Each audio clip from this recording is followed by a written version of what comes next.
E eu quero falar com você através de transformados pela graça. E eu quero ler com você rapidinho um texto inicial de 2 Coríntios 3:18. Vai projetar aqui, Renato? 2 Coríntios 3:18 é um texto inicial para nós começarmos. A graça de Deus muda tudo na sua vida e na minha vida. A graça de Deus precisa mudar. Lembre-se, nós estamos vivendo uma vida com Deus e Deus merece o melhor. Amém, irmãos? O nosso melhor, a nossa vida precisa ser uma expressão de louvor. E isso só acontece quando a graça alcança você. Quando a graça alcança a sua vida, irmãos, como diz o apóstolo Paulo, o amor de Deus me constrange. Imagine você que estava perdido, que estava condenado, e agora Deus salvou você. Irmãos, é um constrangimento de amor que exige de nós o melhor, que exige de nós uma reverência total a Ele. Essa graça que transforma, ela muda tudo em nossa vida. 2 Coríntios 3:18 diz assim, vamos lá. Portanto, todos nós, dos quais o véu foi removido. O que é isso? Ele quer dizer, aquela falta de entendimento que nós tínhamos saiu. Agora nós temos clareza diante de Deus. Veja, portanto, todos nós, dos quais o véu foi removido, podemos ver e refletir a glória do Senhor. E o Senhor, que é o Espírito, nos transforma gradativamente a sua imagem gloriosa, deixando-nos cada vez mais parecidos com Ele. Aleluia! Veja, a graça que nos transforma dia a dia, ela tem a função de nos tornar parecidos com quem? Com Satanás? Não, com Deus. Com Deus. Dia a dia, Deus espera que você passe a cada dia, a cada momento, se parecendo mais com Ele. Eu não sei qual é o seu tempo de conversão. Você pode dizer, eu tenho 20 anos de conversão. Então, nesses 20 anos de conversão, você tem que estar bem parecido com Ele. Bem parecido com Ele, de glória em glória. Tudo aquilo que não avança, retrocede. Tudo aquilo que não avança ou progride, está retrocedendo. Porque o tempo não para. O tempo não para. E se você não está avançando, você está regredindo. E é isso que Deus não quer, porque isso atrapalha tudo. Atrapalha a sua vida, atrapalha a sua história, atrapalha os planos de Deus na sua vida, atrapalha a missão de Deus. Qual é a grande missão de Deus no mundo? Qual é a grande missão de Deus no mundo? Me ajude nesse. Salvar o quê? Salvar vidas. A grande missão de Deus no mundo é por isso que Ele enviou Jesus Cristo. Olha só, Ele falou assim, porque Deus amou o mundo de tal maneira que enviou o seu único Filho para que todo aquele que nele crê não pereça, mas tenha a vida eterna. A grande missão de Deus é salvar vidas. E se eu estou nessa missão, eu tenho que ser um colaborador dela. Mas para que isso aconteça, eu tenho que deixar a graça me transformar. E essa graça me transformando, ela muda o meu coração e a minha mente. É o que diz lá em Romanos 12, versículo 1 e 2. Leia lá depois. Romanos 12, versículo 1 e 2. Transformai-vos pela renovação do quê? Da vossa mente, para que você e toda a igreja, a sua família, experimente qual é a boa, perfeita e agradável vontade de Deus. Amém, irmãos? Você consegue entender essa palavra? Então a graça de Deus, ela muda o seu coração e a sua mente. Ela muda a sua identidade. Você era escravo, agora você é filho de Deus. Ah, meu Deus, se você entendesse isso. Você estava perdido, condenado ao inferno. E Ele mudou isso. Ele escreveu o seu nome no livro da vida. Ele escreveu lá, Ana Paula dos Santos, o nome comprido agora, né? Ana Paula dos Santos, Borges Mendonça, está lá o seu nome escrito no livro santo da vida. Porque, você lembra o dia da sua conversão, amor? O dia, o mês, mais ou menos? O mês? Então, o mês do ano, eu lembro, o meu dia foi tão marcante para mim, dia 6 de dezembro de 1998, um domingo chuvoso, eu lembro até a roupa que eu usei, de tão impactante que foi para mim, de tão transformador, não só na minha vida, mas também na minha história. Dia 6 de dezembro, eu estava ajudando a pintar a casa, beirando o Natal, e de repente, do nada, eu falei assim, mãe, vou para a igreja. Aí minha mãe, mas quem te chamou? Não sei se ela se lembra disso. Mas quem te chamou? Eu falei, eu não sei. Mas no fundo era o Espírito Santo me conduzindo à presença dele. Aí eu desci, morava em apartamento. Eu não vou contar a história. A palavra vai contar a história. Eu não vou contar a história inteira. Eu só sei que assim... Eu só sei que eu desci do apartamento. Só um pouquinho. Eu desci do apartamento. Eu lembro disso porque isso me traz à memória aquilo que me traz a esperança. Agora, essa mensagem agora está sendo para mim agora. E aí eu lembro que eu desci, eu estava chovendo muito, morava no segundo andar. E de repente eu olhei e falei assim, e agora, para que igreja eu vou? Tinha tantas, tinha um monte de igreja ao redor. E eu fui na mais longe. Por quê? Porque eu me lembrei quando minha mãe, há muito tempo, quando eu era piquititico, me levou e eu me recordei na memória de algumas aulas bíblicas que eu fui nessa igreja. Eu não sei, tenta começar a lembrar agora também seu ato de conversão. E aí eu fui andando na expectativa, e agora, o que vai acontecer? Sabe, quando você vai pela igreja pela primeira vez, não sei como é que foi sua reação quando você foi numa igreja pela primeira vez. Você fica meio temeroso, não sabe o que vai acontecer lá, né? E aí eu cheguei, sentei no último banco, entre os últimos bancos. Mas, irmãos, eu estava tão desesperado de Deus. Lá em casa, minha mãe sabe da história, estava um caos minha casa. E eu lembro que eu sentei no último banco e eu comecei a chorar. Eu chorei. Eu chorei tanto, eu não parava de chorar. Eu chorei tanto, é o que eu falo, eu não lembro dos louvores, não lembro da mensagem, não lembro de nada. Eu só lembro de aquele homem, nem eu era o pastor, era um seminarista que estava pregando na época. E ele falou assim, quem quer entregar sua vida a Jesus, ele vai transformar você. Irmãos, eu saí do banco, eu não fui andando. Eu saí correndo, literalmente correndo. Eu vim correndo. Eu acho que ele, sei lá, que aquele homem que estava pregando achou. Eu falei, gente, esse homem está muito desesperado, esse rapaz. Eu saí correndo, porque eu tinha e tenho sede de Deus. E eu corri, eu falei, eu quero esse Deus. Eu quero esse Deus que vai mudar a minha história, que vai mudar a história da minha casa, que está um caos. Eu quero esse Deus. E Ele transformou a minha vida, a minha história. E ainda saí de lá daquele culto. Eu lembro que eu ainda saí dando um bronca em um amigo meu. Um amigo meu que estudava comigo por muito tempo, o Ed. E aí vai aqui um testemunho seu.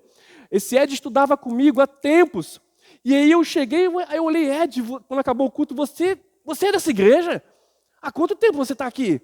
E ele falou assim, há muitos anos. Eu falei, mas por que você nunca me chamou? Por que você nunca me convidou? Eu fui da igreja até em casa, mas olha, falando para ele, por que você nunca me chamou? Por que você nunca falou desse Jesus que transforma vidas? Rapaz do céu, eu estudo com você há tempos e você nunca me convidou. Eu falei, gente, eu fiquei bravo naquele dia com ele. E ele deve ter ficado muito constrangido com isso, imagino, né? Eu estava soltando mesmo, porque eu estava muito desesperado. E eu quero dizer isso para você, que Deus mudou tanto a minha história, a minha vida. E até hoje eu louvo a Deus por tudo aquilo que Ele fez. Eu olho para trás, tudo aquilo que Deus fez com a minha mãe, com o meu pai na época, com a minha história. Deus me conduzindo até aqui. Eu que nem imaginava ser pastor e Deus me conduziu a este lugar, irmãos. Deus tem projetos maravilhosos para a sua vida. Você só precisa se colocar na presença dEle e deixar a graça dEle transformar você. Porque Ele mudou a sua identidade. Você era escravo, agora você é filho de Deus, amém, irmãos? Ele perdoou os seus pecados, Ele te reconciliou com Deus, você agora tem paz com Deus. Você não tem mais inimizade. O pecado que separava você de Deus foi quebrado, esse véu se rasgou. Você agora tem a liberdade de estar na presença de Deus. E isso é tudo pela graça sobre a sua vida. Ele muda a sua forma de falar e agir. Ele te capacita a fazer o que Deus te pede. Essa é a graça. Então, quando você chega para o irmão e fala assim, graça e paz, você está dizendo justamente isso. A graça de Deus que transforma, te conceda a paz na sua vida, na sua família e na sua história.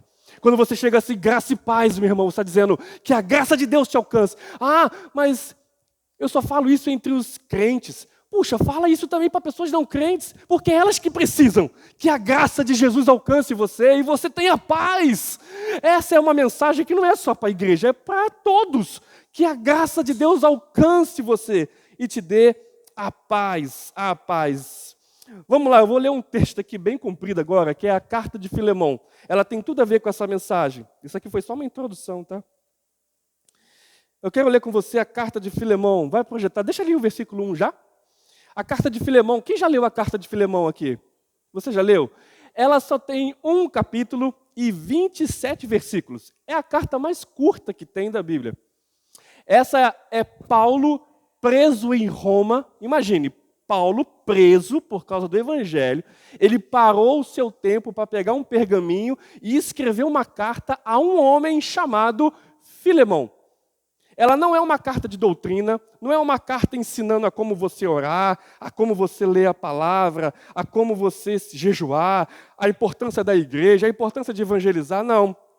É uma carta direcionada a um homem. E ela tem um objetivo, e vai falar sobre um dos pontos mais importantes de todo o evangelho, que é a prática do perdão. A prática do verdadeiro perdão é muito forte nessa carta de Paulo a Filemão. Você sabe onde é que fica Filemão? Quer ver? Vamos fazer um teste bíblico aqui. Filemão fica no Antigo ou no Novo Testamento, irmãos?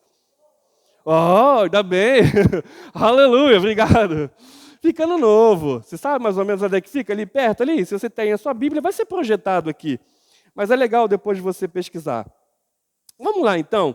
A carta de Filemão é um chamado inspirador de Deus para que eu e você vivemos bem com os nossos relacionamentos, a como conviver com as pessoas.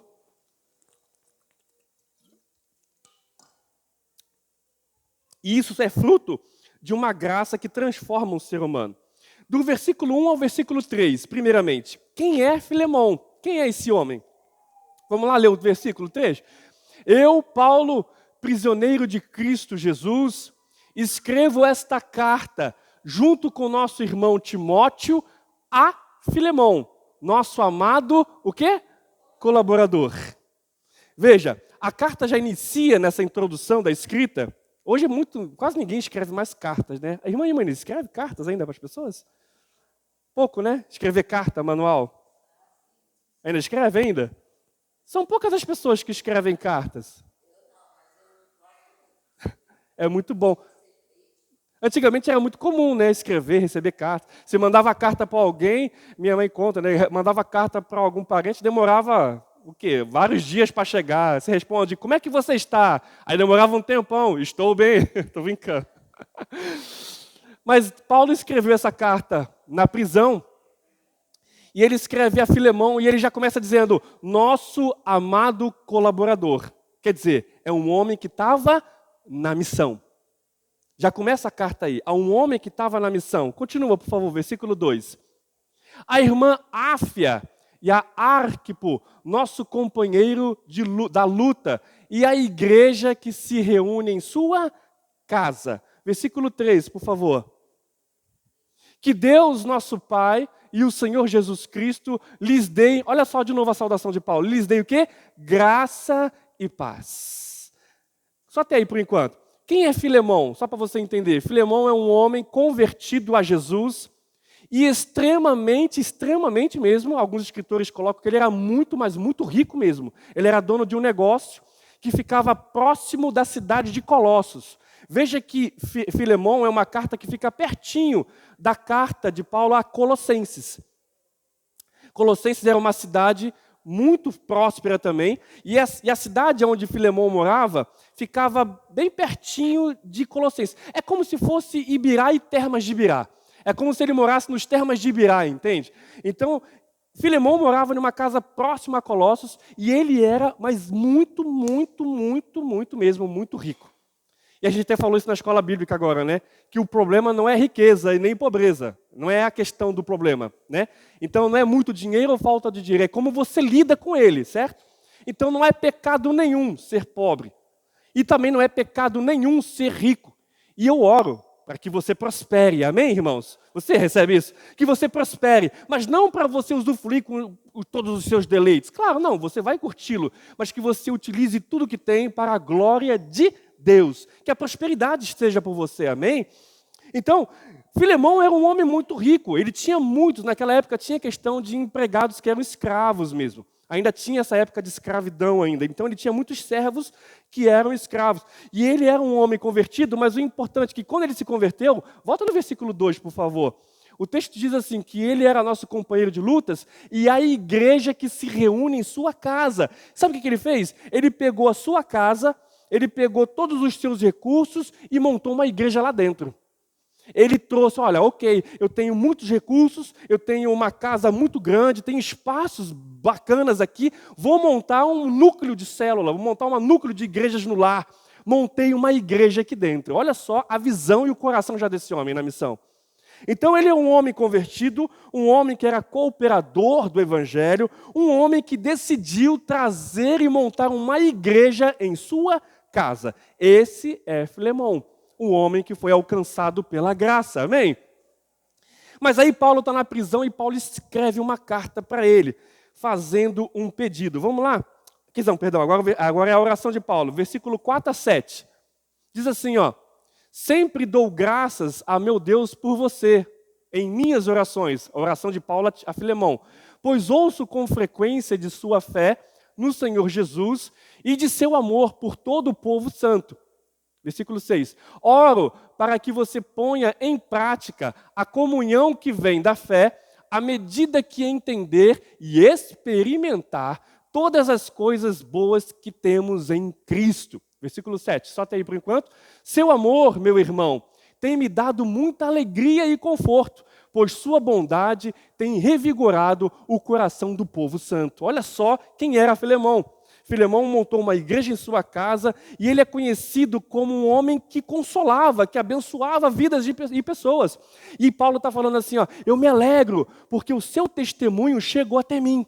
O seu testemunho me alegra, porque você tem abençoado o povo santo, porque as pessoas são melhores ao seu lado, as pessoas vivem melhor junto com você.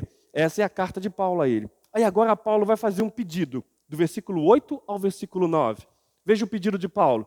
Por isso, ainda que pudesse exigir em Cristo que você faça o que é certo, prefiro pedir com base no amor. Eu, Paulo, que é já velho, e agora prisioneiro de Cristo Jesus. Veja, Paulo está fazendo aqui agora um pedido para ele. Ele diz assim, Filemão, eu poderia exigir que você faça o que eu vou te pedir, porque é certo a fazer.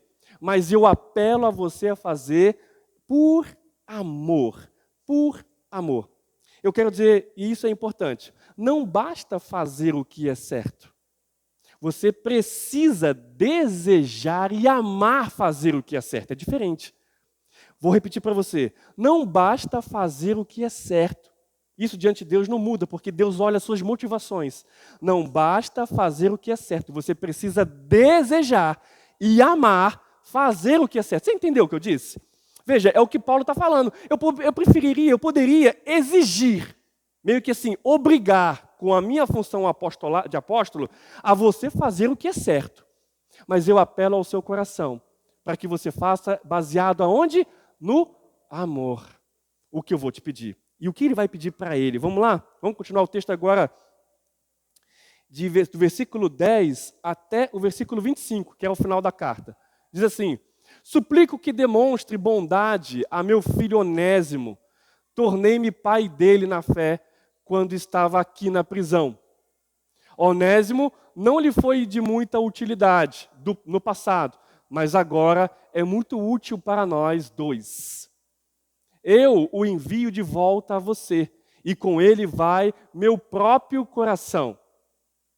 Gostaria de mantê-lo aqui comigo, enquanto estou preso, para anunciar as boas novas. Assim, ele me ajudaria em seu lugar. Mas eu nada quis fazer sem seu consentimento. Meu desejo era que você ajudasse de boa vontade e não por obrigação. Ao que parece, você perdeu Onésimo por algum tempo para ganhá-lo de volta para sempre. Ele já não é um escravo para você, é mais que um escravo, é um irmão amado, especialmente para mim. Agora, ele será muito mais importante para você, como pessoa e como irmão no Senhor. Portanto, se me considera seu companheiro na fé, receba-o como receberia a mim. Se ele o prejudicou de alguma forma, ou se lhe deve algo, cobre de mim. Eu, Paulo, escrevo do próprio punho. Eu pagarei, e não mencionarei que você me deve sua própria vida. Olha só o que Paulo fala. Continua. Sim, meu irmão, faça-me essa gentileza no Senhor. Reanime meu coração em Cristo. Escreva esta carta, certo de que você fará o que lhe peço, e até mais. Por favor, prepare um quarto para mim, pois espero que minhas orações sejam respondidas e eu possa voltar a visitá-lo em breve. Epáfras, meu companheiro de prisão em Cristo Jesus, manda lembranças. Marcos, Aristarco, Demas e Lucas, meus colaboradores, também enviam saudações.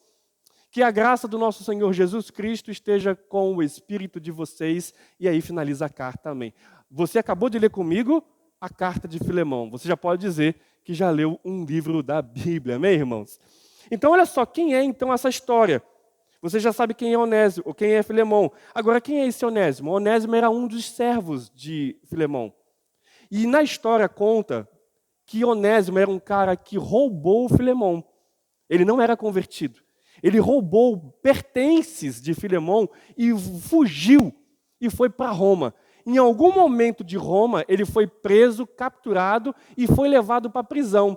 E quando foi para a prisão, ele caiu na cela de quem? Na cela de Paulo. E Paulo, na cela dele ali, ele foi lá e fez o quê? Evangelizou, falou de Jesus para aquele homem. Aquele homem se converteu. A graça de Deus entrou na vida de Onésimo. E quando entrou na vida de Onésimo, a paz veio sobre ele e também a transformação. Ele não era mais agora um escravo, ele não era mais um ladrão. Ele agora era um homem convertido, aonde agora era chamado por Deus de filho e não mais de escravo. Martinho Lutero escreveu que todos nós somos Onésimos. Todos nós estávamos escravos, perdidos, afastados de Deus, como um ladrão, como um bandido, longe de Deus. Mas Cristo nos resgatou, amém, irmão? Todos nós somos como Onésimo. Ou, no caso, todos nós éramos como Onésimo. Longe de Deus, afastado de Deus, prisioneiro dos nossos pecados, endividado por causa dos nossos pecados, mas Cristo nos perdoou e nos resgatou.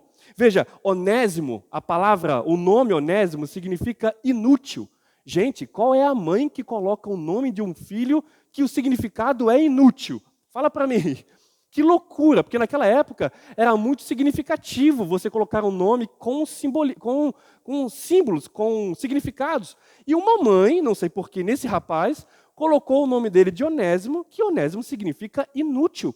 Aí Paulo, ele usa um trocadilho e fala assim, antes Onésimo era inútil para você, mas agora, transformado pela graça, ele é agora útil para todos nós e para o Senhor, amém, irmãos? Veja o que Paulo diz, o nome dele significa inútil, mas agora em Jesus, ele é útil, ele é uma bênção, ele é um filho de Deus. Isso alcançou a mim e a você também.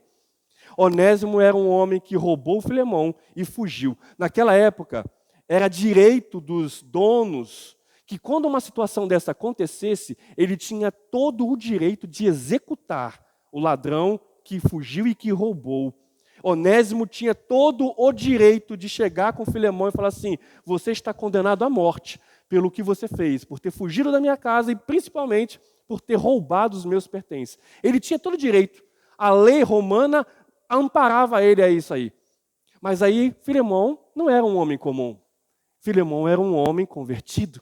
E Paulo agora faz um apelo para ele. E qual é o apelo para ele? Dizendo assim, receba a Onésimo como se estivesse recebendo a mim. Olha o perdão. Imagine como é que ficou a cabeça de Onésimo quando Paulo fala assim para ele. Onésimo, você teve um encontro com Cristo. Eu vou escrever uma carta e você vai voltar para o seu Senhor. Você vai voltar para Filemão. Meu Deus, Paulo. Imagine, tenta imaginar a cena. Meu Deus, Paulo, mas e se Filemão não acatar a sua carta? E se ele nem chegar a ler? Se ele me vê de cara, eu estou com uma carta, não quero ler coisa nenhuma. Você está condenado, julgado, está morto. Ele poderia matar antes de ler a carta. Imagine a cabeça de Onésimo. Mas Paulo falou assim, você vai voltar para o seu Senhor e você vai restaurar o seu relacionamento quebrado. Você vai consertar, vai pedir perdão. Você vai pedir perdão para aquele que você fugiu, para aquele que você roubou. Você vai voltar lá. Sabe por que você tem que fazer isso? Porque a graça de Jesus te alcançou. A graça de Jesus te alcançou. Não importa. Se acontecer uma coisa ruim com você, não importa. Porque agora você é do Senhor. E você precisa fazer o que é certo. Onésimo, ele vai junto e vai Timóteo com ele. Outros homens vai com ele junto. E Onésimo vai e entrega essa carta para Filemão. Imagine Filemão recebendo essa carta. Ele chega, ele olha o servo dele e fala assim, receba-o como estivesse recebendo a mim. Perdoe-o aquilo que ele fez. Porque agora ele não é mais um escravo seu, ele agora é um irmão nosso em Cristo. A graça que transformou a vida desse homem e a nossa vida deve também restaurar os nossos relacionamentos. É claro, muita gente, Jesus já ensinou em Lucas capítulo 17, que haveria escândalos e que pessoas iriam ferir você. Jesus já ensinou isso. Pessoas vão ferir. E quando fere você, fere o nosso ego. Quando alguém ataca você, ou quando você ataca alguém, não sei, é o nosso ego. É o nosso ego que é feridinho. Aí fica aquela coisa feridinha. É o ego que é ferido. E aí, você tem duas opções. Ou você fica alimentando a ferida do ego, ou você perdoa. É duas opções. E a resposta de Deus para isso é o quê? Perdoar, certo? Liberar perdão, rapidamente. E como é que é a situação? A história de Filemão e Onésimo é isso. Ok, então eu perdoo a pessoa, mas também não quero falar com ela nunca mais, ou com ele nunca mais. Não é isso que a Bíblia ensina. A Bíblia ensina que o perdão deve restaurar o relacionamento. Ok, talvez essa pessoa que machucou você, que enganou você, que roubou você, talvez não vai ser parte daquele núcleo de intimidade seu, certo? Você está entendendo o que eu estou dizendo? Não vai ser parte daquele núcleo de intimidade, porque a confiança gera tempo, mas o perdão deve ser imediato. E a restauração deve ser imediata. A pessoa que eu não conversava mais, eu volto a conversar. Eu volto a me relacionar, normalmente. Porque a graça de Deus, quando alcança você, precisa restaurar também os seus relacionamentos. Você está compreendendo essa palavra, irmãos? Onésimo pecou contra Filemão. E Paulo fala, Filemão, perdoa-o e receba na sua casa como a um filho, não como escravo, mas como um irmão em Cristo Jesus. Se alguém ferir você, eu perdoo, mas longe. Errado, você não perdoou ainda. Você não perdoou. Porque se perdoar de verdade, vai restaurar o relacionamento. E é claro, você tem que dar uma segunda chance. Querido, Deus é um Deus de segunda chance. Você já imaginou se Deus tratasse você como você trata as pessoas? A pessoa me machucou, não quero nem saber. Imagine se Deus tratasse você assim. Se você pecasse contra Ele hoje, aí Deus me perdoa? Ok, te perdoo, mas longe de mim agora. Longe de mim. Você já imaginou se Deus tratasse você como você trata? E a gente tem que ser semelhante a Ele, certo? Se houve uma quebra de relacionamento e houve um perdão, perdoe, restaure o relacionamento. É o que Deus espera para mim e para você. Amém, irmãos? A história de Onésimo e de Filemão é um desafio. É uma história inspirada na prática do perdão sincero, na prática do amor. O amor de Deus, quando alcança a gente, ela transforma a minha vida e os nossos relacionamentos. Quanto mais barreiras você coloca para obedecer a Deus, mais longe de Deus você se distancia. Irmãos, pense comigo, por favor, isso é a palavra de Deus para a sua vida. Quanto mais barreiras você coloca para obedecer a Deus, mais distante de Deus você estará. Você quer estar longe de Deus? Tenho certeza que não. Então obedeça-o. Obedeça-o de todo o seu coração. Se entregue ao amor de Deus sobre você e sobre as pessoas. Se há relacionamentos quebrados, restaure-os. Dê uma segunda chance para aquela pessoa que pecou contra você. Dê uma nova oportunidade, porque Deus é um Deus de novas chances, amém, irmãos? Deus é um Deus de novos recomeços. Se Deus faz isso com você, quem é você para não fazer isso com as pessoas? Que Deus nos abençoe. A grande aplicação hoje para essa mensagem é: renuncie suas possíveis justiças. Ai, a pessoa me machucou, eu fiquei muito ferido, me machucou demais. Não quero saber. Não faça isso.